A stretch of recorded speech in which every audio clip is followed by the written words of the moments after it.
Morning मित्रांनो. आज आपण बऱ्याच दिवसानंतर निघालोय परत एका नवीन व्हिडिओसाठी. सगळ्या व्हिडिओचा फॉलो करा आम्हाला तुम्ही बघण्यासाठी. आम्ही फिरायसाठी नाही फिरत, आम्ही व्हिडिओसाठी फिरतो. तर आज आम्ही चाललोय, मी गेस करा. हे एलोरा केव्स करू विनो पहिले, कारण की तिथे ऊन चढेल ना लय. हा, मग आपण हे करायला पण ते तर सावलीतच जाईल ना. काय केव्स हे नाही, ते केव्स किती आहेत माहिती आहेत ना? 29. अच्छा, पूर्ण करायच्यात का? म्हणजे आता मागच्या वेळेस गेलेले तेव्हा एवढ्या बघितल्या नव्हत्या, फक्त तेच आपलं मनी कोणतं मंदिर मी बोललो ना, कैलास. हा, पण ऍक्च्युअली त्याचं नाव काय होतं ते तुला काल पाठवलं म्हणून मी व्हिडिओज. अरे मी बघत होतो पण आता लक्षात नाही, ते झोप आलेली. काही पाठवलं.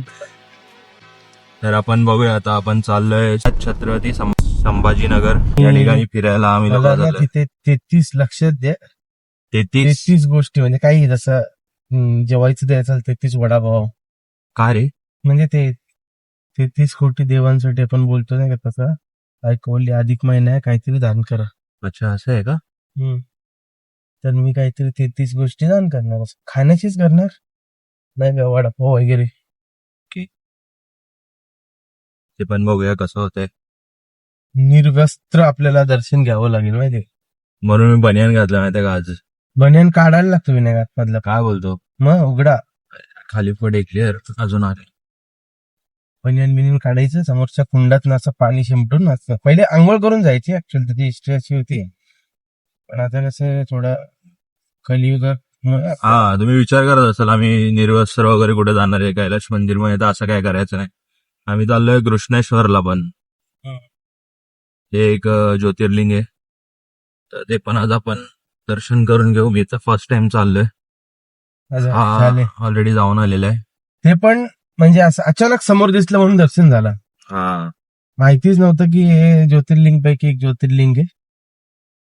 आता मनाचा निश्चय करून सगळं काय असं माहिती घेऊन तिथे जाऊन, तिथे मागे ना विनायक ज्यांनी त्या मंदिराचा जीर्णोद्धार केलाय ना, म्हणजे परत यांनी तोडलेला औरंगजेबाने का कोणी त्यांनी, त्यानंतर जो मंदिराचा परत जीर्णोद्धार केला त्यांची पण समाधी मागे एकदम पडीत आहे. ती पण आपण एक्सप्लोर करूया.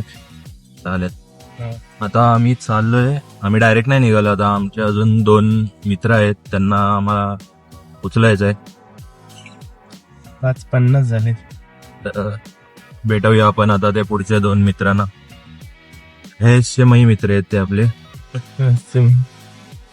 शेट लावला ब्लॉग मध्ये घेऊ दे जरा पहिल्यांदा. माझ्या ब्लॉग मध्ये पहिल्यांदा, आपल्या ब्लॉग मध्ये पहिल्यांदा आपण एक सुपरस्टार रिव्ह्यू करतो. सुपरस्टार. आणि आपल्या अजून एक मित्र आहे अभिषेक. उठायचा का? आम्ही लोक चाललोय तेच सेम. हे लोक तिकडेच येतात. कृष्णेश्वर. नटू शेट, तुम्ही पहिल्यांदा झालेत? दुसऱ्यांदा? पहिल्यांदा शेट. पण म्हणजे तुम्ही तिघं पहिल्यांदा चाललेत? मी ऑलरेडी जाऊन चाललोय शेट. दाखव आम्हाला तसं तर मी पूर्ण स्टडी केली आहे. माझ्या मर्जीवर नका राहू. इथं नाकाबंदी. अंबरनाथ सध्या गरम हॉटस्पॉट झाले ना, बंदी असते.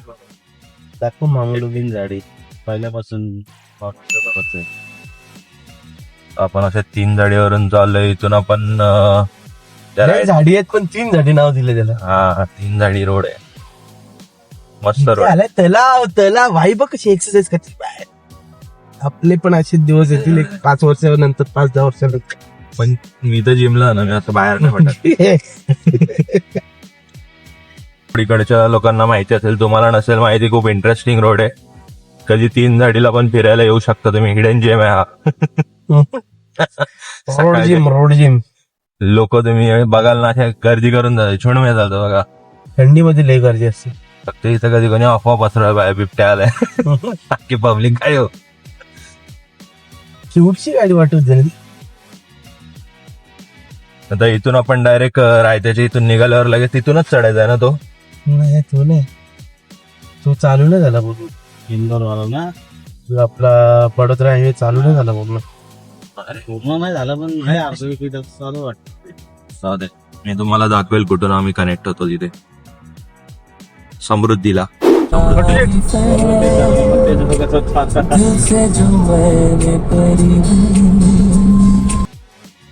तर आपण समृद्धीला लागणार आहे. खुटगर गावातून आपण बाहेर निघालोय आणि आता त्याच्या इथं काय टोल भरायला लागतो का पहिलाच? हा, एंट्री पास होतो आणि एक्झिटला कुठे एक्झिट करू त्याचे. किती का टोल वगैरे काय माहिती पडतं का? कुठे दाखवतं? आता नाही, एक्झिटला मेसेज आहे का? समृद्धी रस्ता चालू झालाय, तर रपारप आम्ही जाऊ. बघू आता किती टाइम झाले. 10:44 रिच टाइम दाखवतो. आता वाजले तर 7:51. मग आपण किती वेळात पोहोचतोय आता? सरलांदे बोपटा.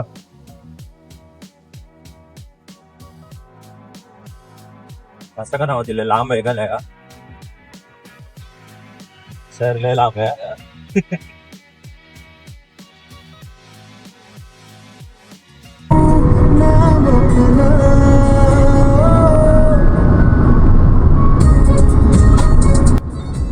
ट्रेन पाहिल्यावर मला आठवलं की चला आपण एकदा चेक करून बघूया की ट्रेननी किती वेळ लागतो.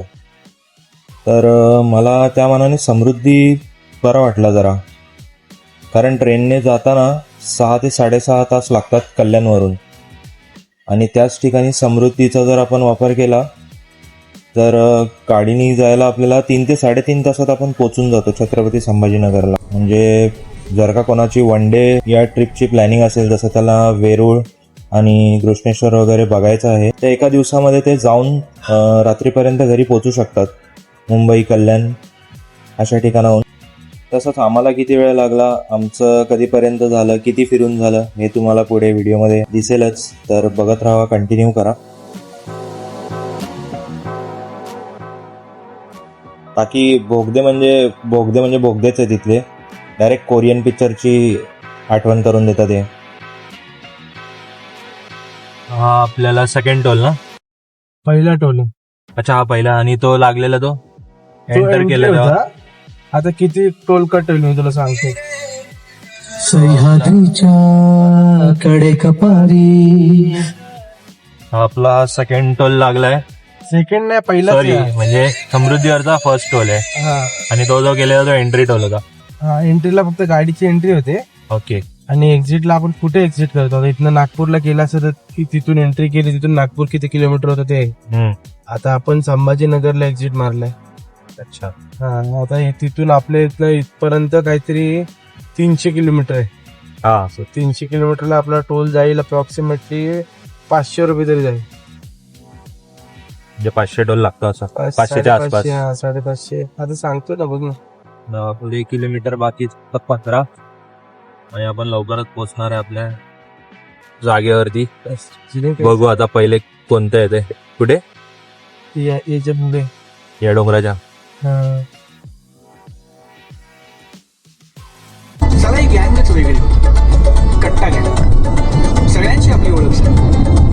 समृद्धीचा एक्झिट घेतल्यावरती जसंच आपण पुढे येतो आपल्याला एक बोर्ड लागतो. त्या ठिकाणाहून आपल्याला राईट साईडने आतमध्ये जायचंय. रस्ता थोडा कच्चा टाईप आहे, त्याच ठिकाणाहून आपल्याला पुढे जायला लागतं. आणि तुम्हाला ही अशी कमान दिसेल, मोहनगिरी. पूर्ण ज्योतिर्लिंग कृष्णेश्वर.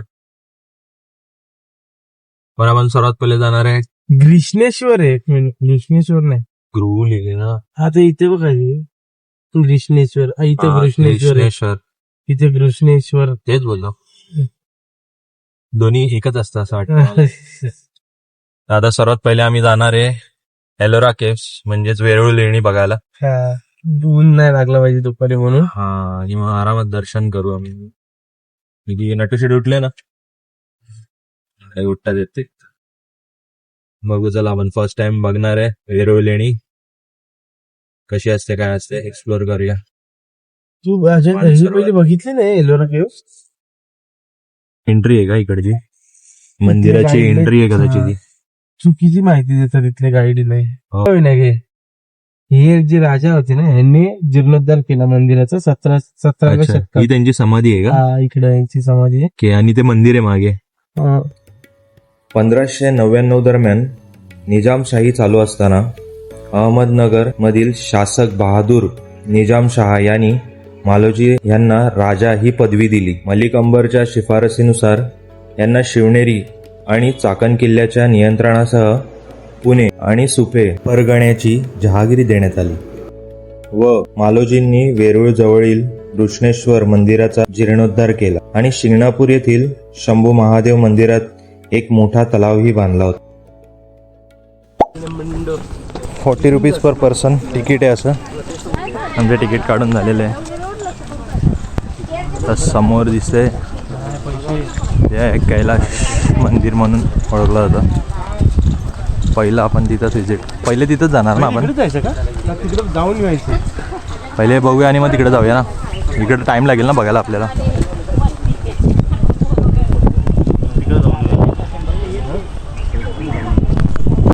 चला आपला स्टार्ट झालेला आहे. अशा प्रकारे बँड घेतले आपण आणि पहिले आपण घेऊन चाललेत. आपल्याला पहिले कुठे घेऊन चाललं? आपल्याला पहिले घेऊन जा तिकडे खाली. मस्त हवा पण येते रे इथं बसलं पाहिजे. एकदा आपण तिकीट घेऊन एंटर आतमध्ये गेले आपल्याला समोरच कैलाश मंदिर दिसतं. तुम्ही सुरुवात कुठूनही करू शकता, कैलाश मंदिर पासूनही करू शकता, पण माझ्या मते सोयीस्कर ही शेवटच्या गुफेकडून बरं पडतं, कारण कैलाश मंदिर ही खूप मोठी वास्तू आहे. तर माझ्या मते वेळेची थोडीफार कमतरता भासू शकते. पहिले आपण आले या लेणीला. किती नंबर आहे आपण बघू आता पुढे जाऊन. ते नंबर किती? मी आलोय. लेण्यांच्या आत जाण्याआधीच सुरुवातीला काही अशा प्रकारे माहिती आहे व साईडला एक QR स्कॅनर कोड दिसत असेल. तो स्कॅन केल्यावर त्याच्यावर त्या मोबाईलमध्ये पण तुम्हाला माहिती भेटते. माझ्यासारख्याच काही लोकांना असं वाटत असेल की या लेण्या असून किती जुन्या असतील, पण मी ज्या वेळेस याची माहिती वाचायला घेतली, ह्या लेण्या 6व्या ते 10व्या शतकातल्या आहेत. म्हणजे राष्ट्रकूट आणि यादव यांच्या राजवंशाच्या काळातल्या या लेण्या कोरलेल्या आहेत. आता सध्या आपण ज्या लेणीमध्ये उभे आहोत ही लेणी क्रमांक 32 होती. अशा एकूण 1 ते 34 आहेत. त्यातल्या काही लेण्यांमध्ये जाण्याची आता सध्या परवानगी नाहीये, पण त्यापैकी 30 ते 34 या लेण्या जैन समूहामध्ये येतात.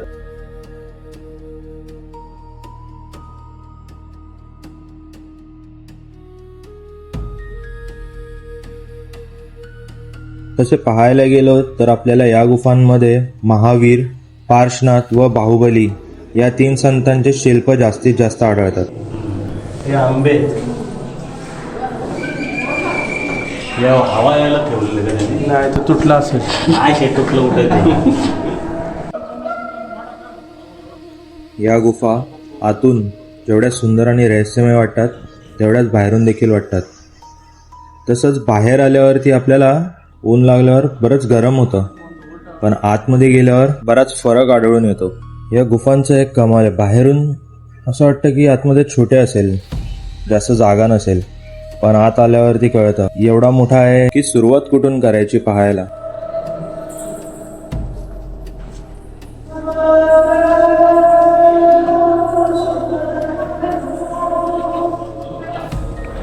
भारीच आहे, एकदम इंटरेस्टिंग आहे.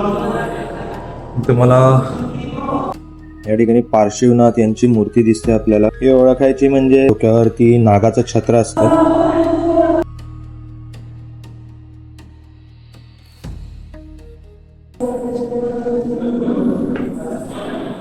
बहुतेक ठिकाणी सेम शिल्प बघायला भेटतील तुम्हाला. इथे वटवाघूळ जास्त आहेत. गुफेमध्ये गुफा आहे. कदाचित हे त्यांचं ध्यान करण्याची जागा असेल, जिथे ध्यानस्थ असायचे. प्रत्येक गुफा मेडिटेशन. वटवाघूळ भरपूर आहे तिथं आणि त्यांचा स्मेल पण आहे. तिथं वरती जायला जागा आहे. अशाच प्रकारे काही इकडे पण आहे. तर मोठी मूर्ती आहे जरा. या आहेत अंबिका देवी. यांच्यावरती जे झाड आहे ते आंब्याचे असून त्याला तुम्ही आंबे आणि कैऱ्या बघू शकता. तसेच 2 माकडं आहेत आणि देवीच्या मागील बाजूस सेविका आणि थोडंफार तुटक दिसतंय जे ते आहे पाळ आणि देवी सिंहावरती विराजमान आहे. तर मागे वळल्यावर समोरच्या बाजूस जी मूर्ती दिसत आहे ती आहे यक्ष, ज्यांना समृद्धीचं प्रतीक मानलं आहे. त्यांचं वाहन आहे हत्ती, तसेच त्यांच्यावरील जे झाड कोरलेलं आहे ते आहे वटवृक्षाचं.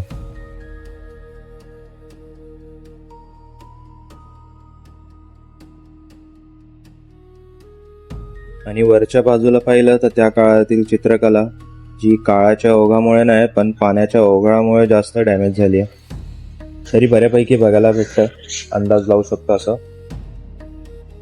तर हे आहेत या गुफेमधील आकर्षक लक्ष वेधून घेणारे असे स्तंभ. या स्तंभांचा आकार असा काही आहे जसे कलशवरती कलश ठेवून ज्या प्रकारे त्या काळामध्ये सजावट करायचे, तसंच या कलशावर कलश ठेवून खाली मोठा कलश दिसत आहे व त्यातून फुलांच्या माळा वगैरे सजवलेल्या आहेत. तसेच कलशाच्या चारी बाजूस शंखनाद करणारे 4 यक्ष सुद्धा आहेत, ज्यांचे गाल फुगलेले आहेत व भुवयावरती ताणले गेलेले आहेत.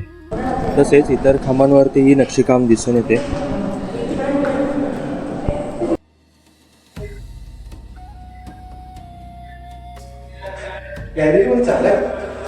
बाल्कनी वाटते. अरे इथं पण आहे, हे बघ.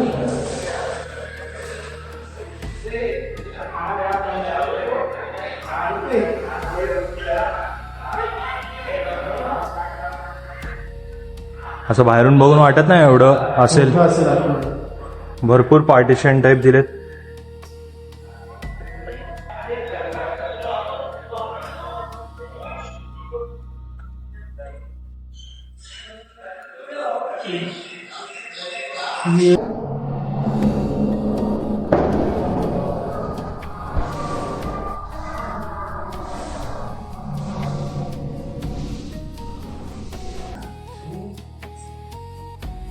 समोरून असा व्ह्यू आहे काय बाहेरचा.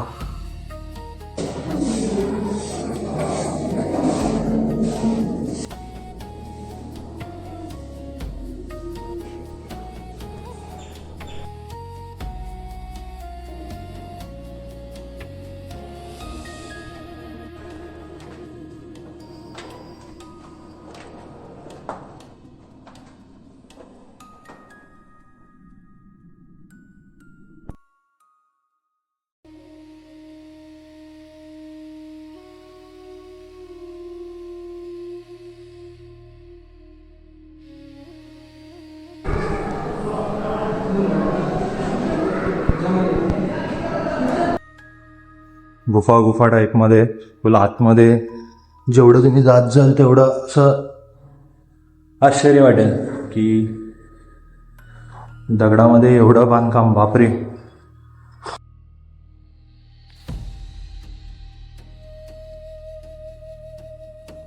इथून पण रस्ता आहे, इथून आपण जाऊ खाली नंतर. हे बघा एवढे शिल्प काढलेत, सगळे हे प्रतिमा आहेत त्यांच्या ध्यानस्थ बसलेल्या मुद्रेमध्ये. ही आहे गुफा क्रमांक 33. या गुफेला जगन्नाथ सभा असे नाव दिलेले आहे. ही गुफा दिगंबर पंथांना समर्पित केलेली आहे. जैन धर्मातील 2 पंथ आहेत, ते म्हणजे श्वेतांबर आणि दिगंबर. तर प्रवेशद्वाराजवळ पोहोचल्यावर आपल्याला दाराच्या चौकटीवर जैन धर्मीयाचे तीर्थकारांचे शिल्प दिसते. हे नक्षीकाम अतिशय बारीकीने केलेले आहे. यांना तुम्ही जवळून पाहाल तर तुम्हाला स्पष्ट दिसू शकते. तसेच आतील मूर्ती देखील छान आहे. मूर्तीच्या डोक्यावरती जे 3 थर आहेत हे 3 उपदेश दर्शवतात: सम्यक ज्ञान, सम्यक वाचा व सम्यक दर्शन. अहिंसा हे यांचे मूळ उद्देश होते. याशिवाय वन्य प्राण्यांचेही शिल्प कोरलेले आहे.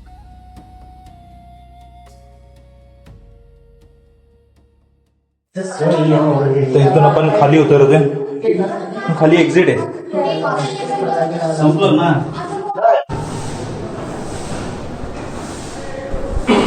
प्रत्येक गुफा यातून अशी डिफरंट आहे. इथून सांभाळून येशील.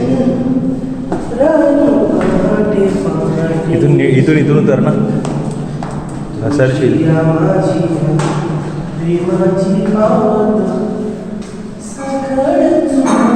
ही आपण अशी बघितली गुफा नंबर 33, लेणी नंबर 33 अशी काय होती. आता आपण जाऊया पुढच्या लेणीकडे.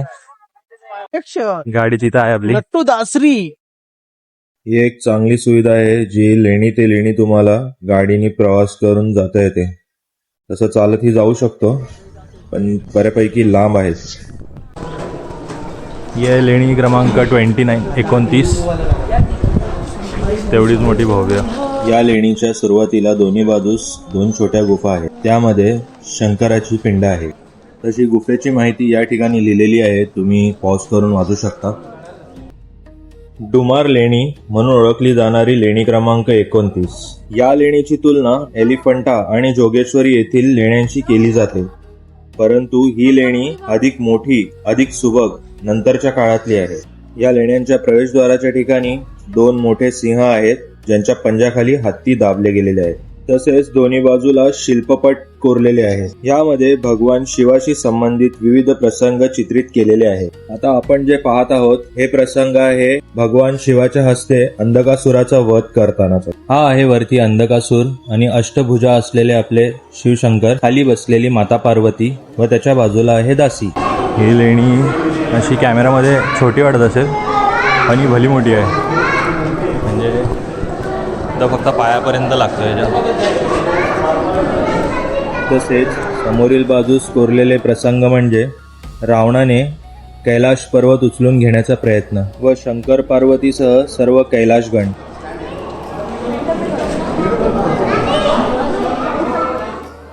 लेणी बघण्यामध्ये एवढं मग्न झालो की हे खांब किती आहेत हे मोजायचे राहून गेले. या खांबांची भव्यता बघूनच हरपावून जायला होतं. अगं आता तुम्हाला याच्यावरून माहिती पडेल की हे कोरीव शिल्प किती मोठं आहे. मला फक्त पायापर्यंत लागतोय. हा ना, एवढे मोठे हे खांब वगैरे कोरलेत.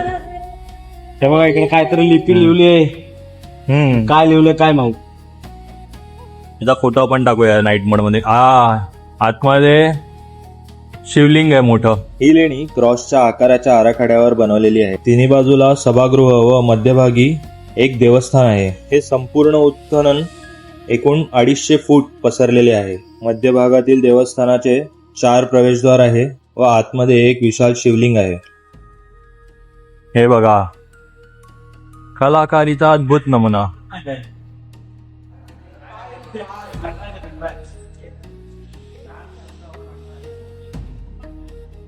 वयाच्या समोरील बाजूस आपल्याला शंकराचे एक वेगळे रूप दिसते. ते म्हणजे लकुलिश. ते कमळावरती आसनस्थ असून ते कमळ नाग लोकांच्या राजांनी धरून ठेवलेले आहे. तसेच डाव्या बाजूस जे शिल्प दिसत आहेत ते यमुना नदीचे प्रतीक यमुना देवीचे आहे. ह्या वास्तू आपल्याला वर्तमान काळातून भूतकाळाकडे घेऊन जातात व त्या काळातील भारताची समृद्धी व भव्यता दर्शवतात.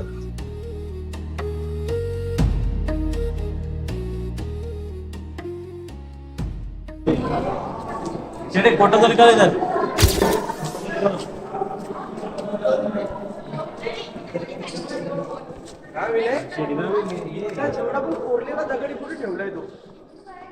हा प्रश्न सर्वांनाच पडण्यासारखा आहे, पण कदाचित त्या काळामध्ये बांधकाम करण्यासाठी या दगडांचा उपयोग केला गेला असावा. शक्यतो राजमहाल वगैरे यासाठीच वापरला गेला असावा. हे काय दगडी खुर्ची बसायला. हे मांजीने तोडलेले वाटतं. पावनखिंड. ही मोठी आहे, ही छोटी आहे, पण आपण इथून बाहेर कुठे जाणार. बंद कर. आम्ही असं इथं बघायला आलेलो काय, आणि इथून काय नाही, मस्त व्ह्यू दिसतो फक्त. वाव.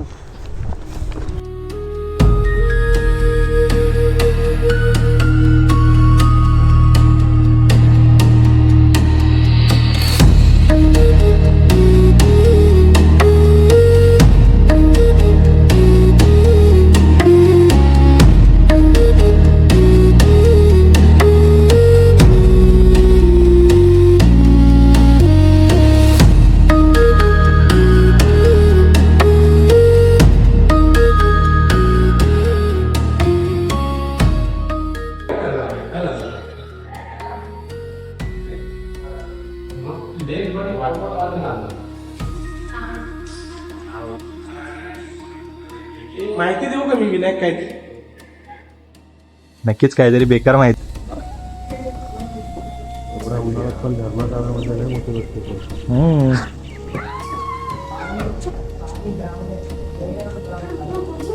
पावसाळ्यात मस्त. अरे भाई हे बघ, दोन मधमाशी आहेत. 2 मधमाशांचे पोळे तिथे.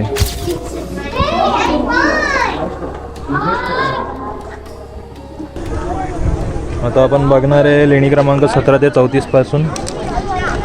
आपली पब्लिक गेली पुढे. तर जाम मजा येते असे चालत चालत फिरायला. मला लय आवडतं चालायला. हा, अजिंक्य तर बोलतो यार उगाच गाडी गेली. पहिले मी काय बोलतो शेट एक काम करा वरती फिरू नये. हा, नाही पहिले आतमध्ये फिरायचं. पहिले वरती गर्दी लय वाढेल आता. हा शेट पहिले नाही वरती तो बोलला त्याला चालायला आवडतं हा, तो. त्याच्यामुळे बोलतो शेट. मग आतमध्ये लय चालायला हे जे आहे ना हे पुरा इकडून आतमध्ये इकडून आणि आतमध्ये. पहिले ती वाली बघून येऊया तिकडून, मग तिथून असे येऊया आणि मग इथून पुढे इकडे जाऊया. थांबतो मी सावलीत तो पण. चाल ना शेट चालायला काय आहेत ना नट्टूचे अरे तिकडे आहे आहे तिकडे आहे ना शेट ते बघ इकडे झरणा आहे, दिसतंय. झरणा डोक्यावरती पडतो आहे तो. ना ते हेच चांगलंय. हा. हे तिथं ब्रिज पण येतो बघ मिलिटरीवाला. इथं बुटा अलाउड आहेत. निळं पाणी आहे. आता हे भरायचं आहे. हा भरला की तिकडचा भरेल. मच्छी सारखा असं ना मच्छी. तिकडे जाऊ तिकडे पण आहे ना. तिकडे नट्टूचे तुम्ही काय मनावर घेतलं का तिकडे काय नाही म्हणत. कैलाश मंदिराकडे न जाता आम्ही उजवीकडे वळलो व 17 नंबर पासून ते पुढच्या गुफा पाहण्यासाठी आलो. कैलाश मंदिर गुफा ही 16 नंबर गुफा आहे. ही लेणी क्रमांक 17. असे सांगण्यात येते की 1876 पर्यंत या गुफा 6 ते 7 फूट मातीखाली दबल्या होत्या. यांचे काळजीपूर्वक उत्खनन करण्यात आले आणि कोरीव कामांना कोणतीही हानी न पोचवता साफसफाई करण्यात आली. 13 ते 29 लेण्यांपर्यंत हिंदू समूहाच्या लेण्या अशा मानल्या जातात. तर या लेणीबद्दल सांगायचे झाले तर हे एक शैव मंदिर आहे. यात एका बाजूकडून दुसऱ्या बाजूकडे 4 स्तंभांची 3 रांगा आहेत. तसेच स्तंभांवर कोरीव नक्षीकाम आढळते. प्रवेश करतात सर्वप्रथम डावीकडे आपल्याला गणपती बाप्पा कोरलेले दिसतात. तर समोरील बाजूस माँ दुर्गा यांचे शिल्प कोरलेले आहे. माझ्या अंदाजे तर हे शिल्प देखील 6 ते 10 फूट किंवा 10 फुटाच्या वरच असेल. पण कोरीव काम अगदी ठळक आणि स्पष्ट दिसून येते आजच्याही काळात.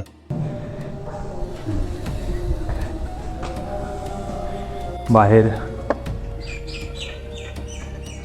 ब्रह्मा,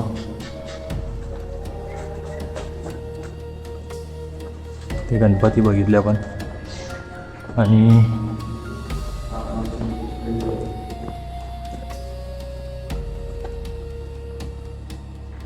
भला मोठा मंडप आहे. प्रत्येक खांबांवरती नक्षीकाम.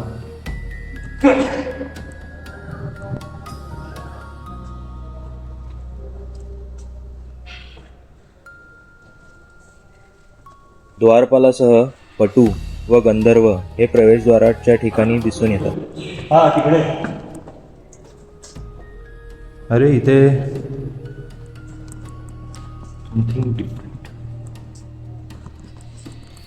बघायला गेलं तरी गुफा नाही बोलू शकत त्याला. कोरलेले प्रॉपर. मध्यभागी गर्भगृह आहे आणि आपण जे आलोय ते प्रदक्षिणा घालण्यासाठी जे पाठ बनवलेली असते तसं आहे काहीतरी.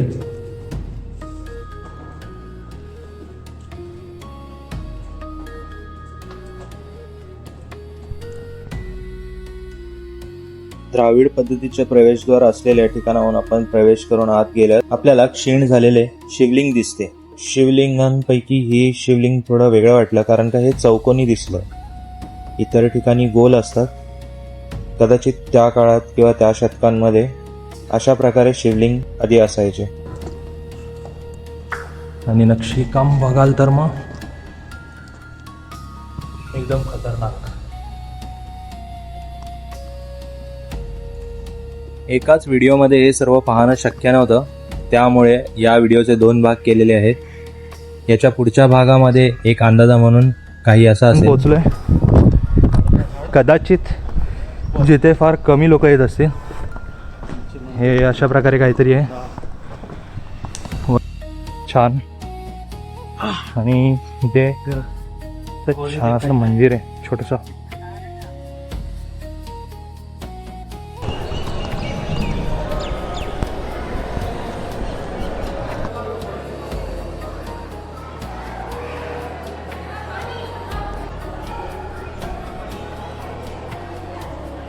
हे मंदिर आहे घृष्णेश्वरचं आणि आम्ही लाईनीत असे उभे आहेत. आता तिकडे जाणार.